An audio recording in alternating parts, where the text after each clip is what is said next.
Hi, I'm Kim and you're watching Kim Wilson TV. My channel is dedicated to helping victims of narcissistic abuse get free and stay free. Before I get going with this video, I just want to take a moment to thank our friend Tanya very much for your donation to our channel's PayPal account. This video is part 2 of a 2-part video from my interview with Barnhardt. In this first 2-part video, Anne explores the origins of narcissistic abuse with us. Anne explains that there are 2 core reasons for diabolical narcissism to develop in a person. In the first video, she cited childhood abuse, sexual assault, physical abuse towards children as part of the explanation as to why a human being would become a diabolical narcissist. In this part, she has quite a different explanation. Here we go. The other that is insidious and is becoming almost ubiquitous in our culture today is the deification of children. Not abusing them, telling them that they're little gods, telling them that they are little special snowflakes. They are the center of the universe. They are the only thing that matters. They are incapable of making mistakes. All that matters is their feelings and what they want. You inculcate that into a child from the very beginning, which is exactly what our culture today is doing. Precisely, and it's been doing it now for decades. You deify a child, and that messes with that kid's brain and soul so much that they start thinking to themselves, and this is exactly how it plays out. If I love another human being, but I'm so vastly superior to everyone, then that's going to be effectively dragging me down if I deign to love another human being. Therefore, I will never love anyone else. I will objectify other people, and then what does that turn into? It oftentimes turns into sexual perversion and things like that, or just within the context of normal heterosexual and even marriages. What looks like a completely normal marriage from the outside is actually exactly as we were talking about before. It's a diabolical narcissist who has groomed someone, who has sucked them into this, and is now effectively psychologically, spiritually raping them in the context of the marriage bed, which is, like I said, my heart bleeds for people who are stuck in that situation. But it's the deification of children. Okay, sorry. Now, why then is there the difference that some people can be abused as children and some people go on to find, a great foundation of kindness and empathy and compassion, go on to do great things while other people decide to just shut down? Because it seems to me, ultimately, in the end, we've got 2 very similar situations.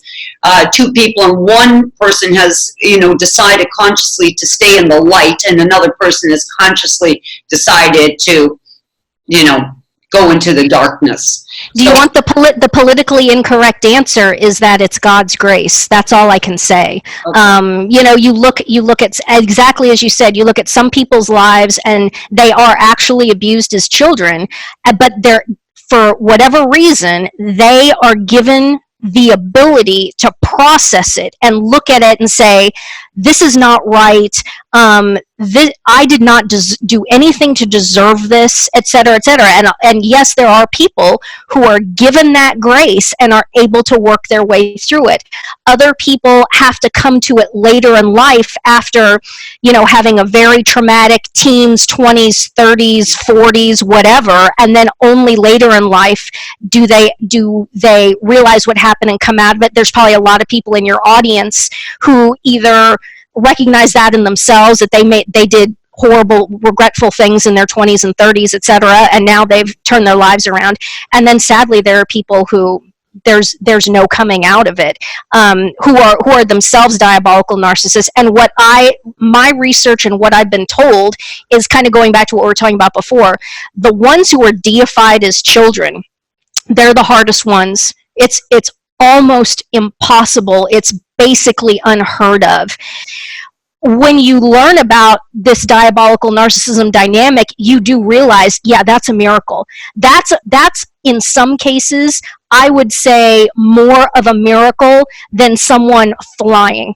And I'm not kidding. It would be less of a miracle for someone to levitate and fly across a church or something like that than for some of these DN psychopaths to be genuinely not, and them not faking it, for them to be genuinely converted and healed of that pathology. So it all ties in, and it's wonderful now to read about these saints, and you go, oh, I think I know what was going on there. I see what happened there. It's really cool. I have been contacted by countless victims of narcissistic abuse, hopeful partners who have said to me, oh, my partner started to come to church with me.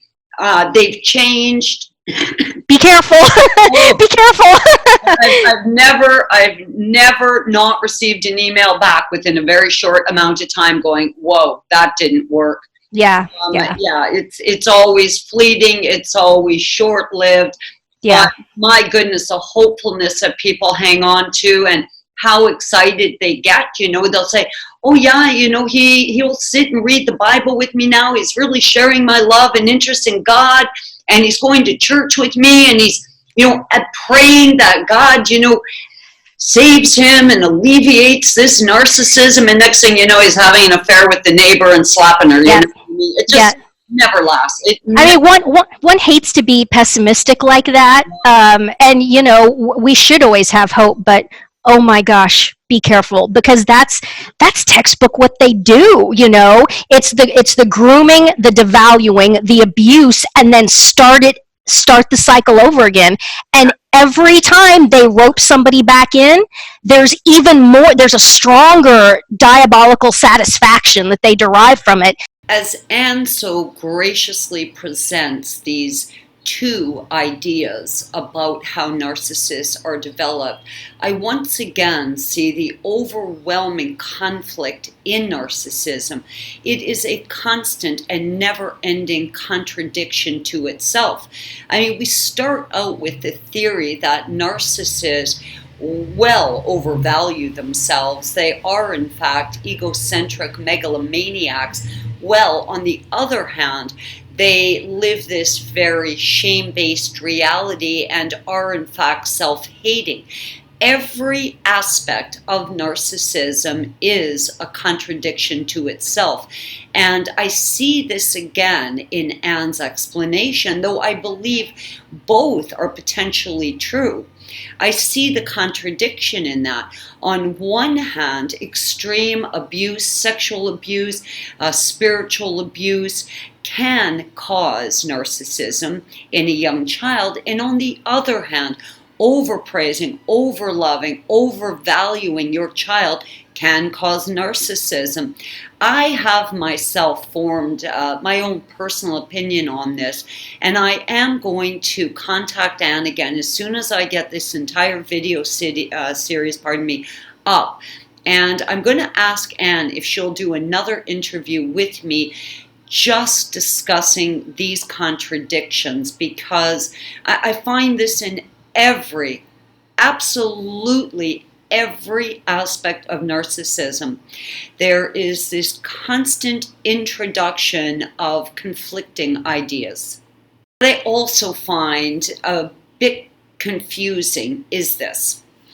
Now, if two people can experience the same abuse as a young child, and one can go on to live their life in the light, in God's grace, and another chooses to go to the dark side, I guess it comes back to, well, how can we say they weren't born that way?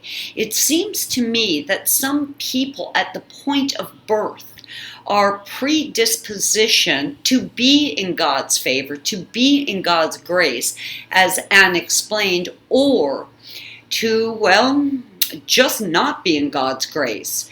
I suspect that that doesn't result from anything that occurred in a young child's life, but does in fact indicate that they were born that way. So I do want to talk to Anne about this again. This is really chilling, and it goes right back to the whole fact that this is a demonic, diabolical paradigm. There's a famous story within the genuine Catholic exorcist community about an exorcism that was done, and it was successful. It was in I think a fairly young girl, a teenage girl.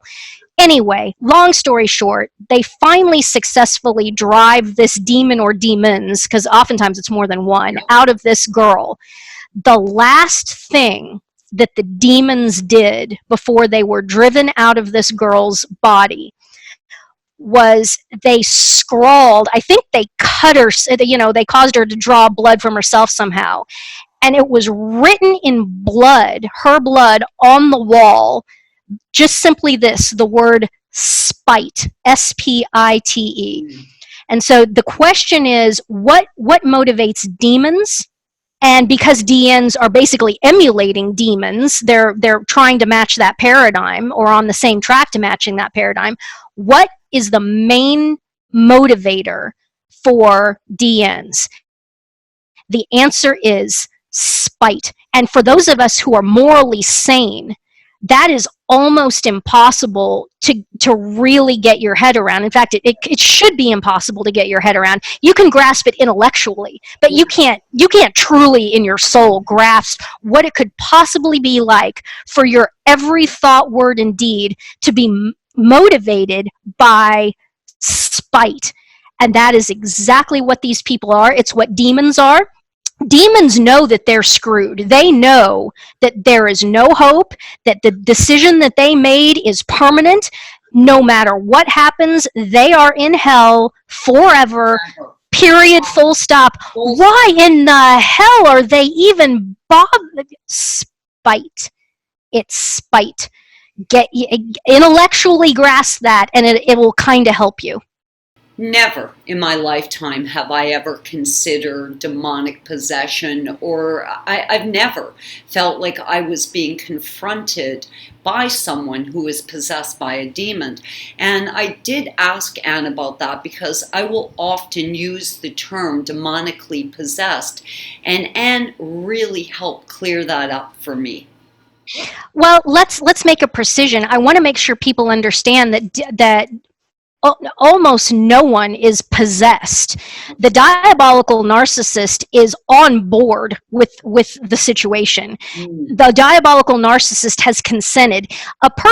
Possession is very rare, because as we touched on earlier, when other people see actual real demonic possession, it tends to increase their faith, like big time right now. Many priests have gone into situations, who have just learned, who have just been recruited into the world of exorcism, and they freely admit that before their faith was flagging a little bit, and they were having doubts about, the supernatural realities, like, for example, the transubstantiation of the bread and wine into the body and blood of Christ. And they freely admit that before they went into the exorcism thing, that in the dark recesses of their heart and in their mind, they were actually doubting and questioning that. They go in and they see that preternatural craziness going on, and it's just like, oh my gosh, this is all real. The example that I give in my DN video is one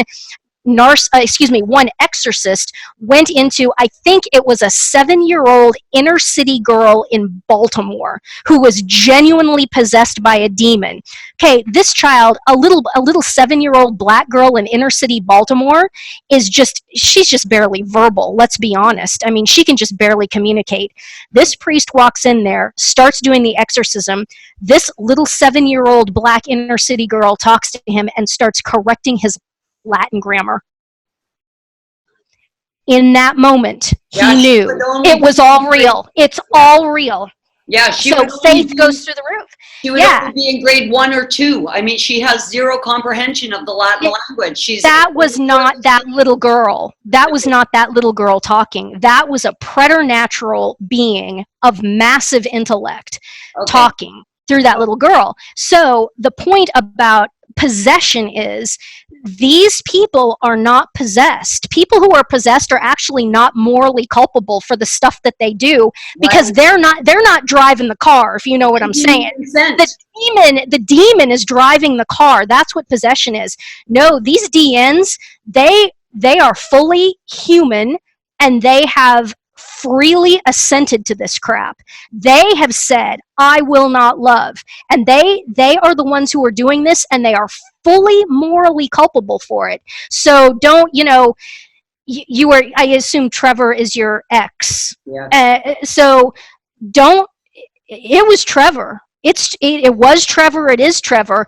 He is demonically oppressed. There are demons surrounding him, but Trevor's driving the car, baby. It's so don't lay it off on him, because he's not possessed. He's oppressed. That's the precision.